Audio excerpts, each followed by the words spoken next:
Ako po si Madeline Madali Balangkit. Ako po ay 28 years old.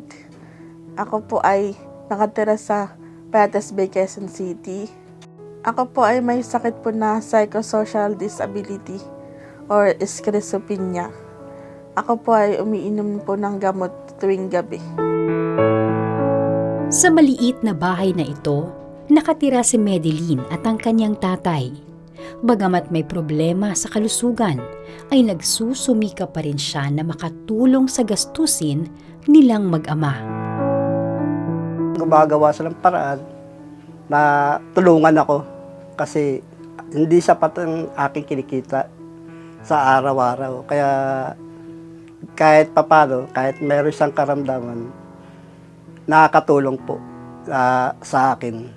Ang aking pong pinagkakakitaan at negosyo po ngayon ay paggawa po ng sabon, ang dishwashing liquid po.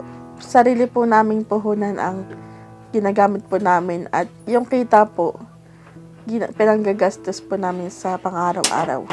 Ang kita po namin ay minsan po matumal, minsan po marami pong bumibili. Nagtatrabaho po yung papa ko po. Naglalaba po siya sa Quezon Avenue. Hindi man siya nakatapos ng Bachelor of Science in Office Administration, pangarap pa rin ni Madeline na magkaroon ng sari-sari store. Isang munting negosyo na makakatulong sa kanilang pang-araw-araw na pangangailangan. Kaya naglakas loob siyang magpadala ng mensahe sa programang Serbisyong Bayanihan.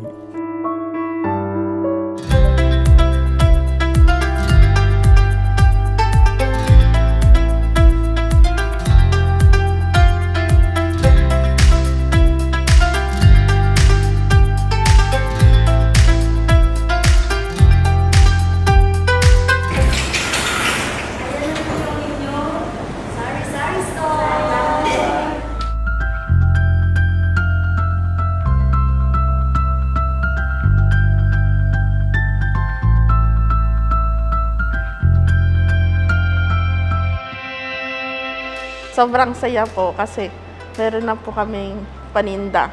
Para po may na panggastos, pambiling pagkain, pambiling gamot, pamasahe ni Papa, yung pang-bili ko rin ng merienda, almusal.